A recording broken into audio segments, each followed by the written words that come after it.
This video will help those who have not watched my video on avoiding caulking the bottom of the siding. Now, this is actually something that happened.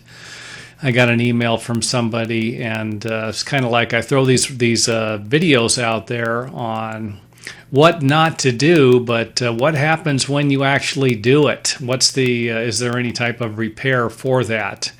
And if you have caulked the bottom of your siding, and of course this creates problems, it does not allow the water to drain that gets trapped behind the siding.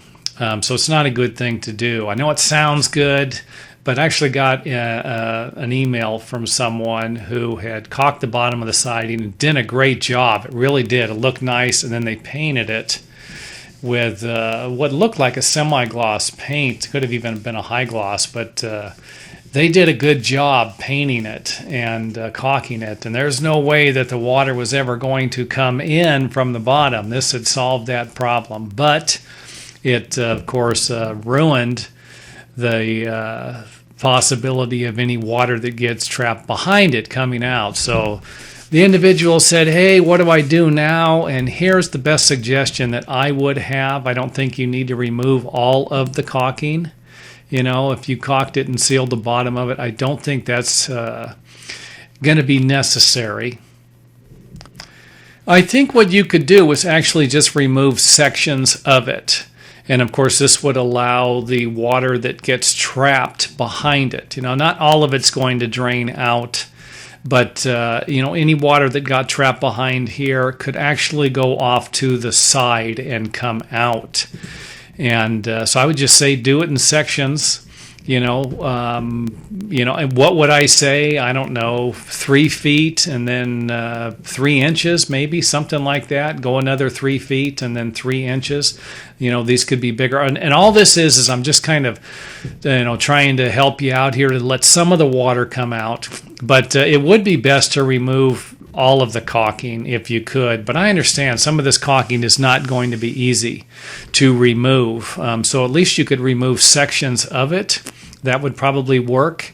And, you know, again, what that would do would be to allow any water that got trapped behind the siding here where it can't get out to actually roll out and around the siding. And this might involve grabbing a pry bar.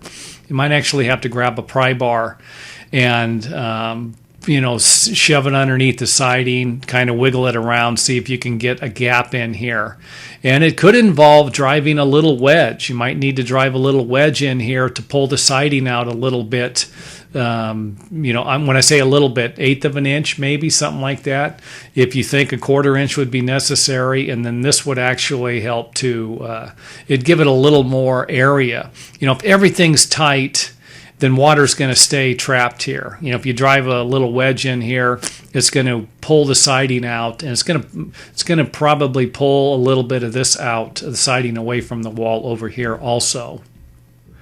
Now, for those of you watching the video and trying to figure out just exactly what the heck I'm talking about, why is it a problem to caulk the bottom of the siding is actually designed so that any water that gets behind it, and trust me, water can get behind it through any little gaps. You might have some holes in the siding, but even though, like, just take plywood siding like this, where the siding meets at the breaks, you know, and you're probably thinking, hey, wait a minute, I'm going to caulk all of this and it's never going to have any problem. Well, caulking does actually crack. It does separate from the wood. I'm not saying all of it does, but definitely the inexpensive stuff does. So anytime that would happen, you have a possibility of water getting behind the siding, and then the building paper is going to protect it from getting into the framing, hopefully. And but it needs a place to drain out. So when the water does get behind the siding, and it's in front of the building paper, it needs to drain out through the gap at the bottom here that cannot be caulked. And you're probably thinking, hey, wait a minute, I'll caulk the paper to the building. Don't do that either, because any moisture that gets behind the building paper, it needs a place to drain out if possible also. So this is designed, and it's been working well for years. Let's not change it unless we come up with a better idea.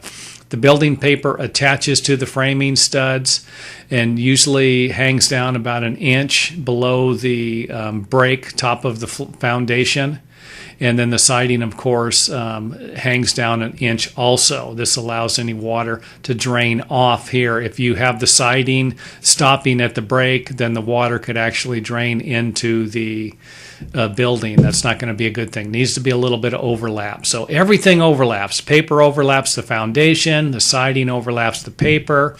Water that gets in front of the siding is going to roll off of the siding. Water that gets behind the siding but in front of the building paper will roll off of the foundation. So I hope that makes sense. And this is a repair suggestion. I don't know if this is something, it's kind of a quick fix thing. You might need to remove all of the caulking eventually. That might be the best way actually to remove all of the caulking, but if it's a pain in the butt, then at least remove some of it, and that's going to provide you with a better repair. At least some of the moisture will be able to get out instead of being all of the moisture being trapped behind the siding.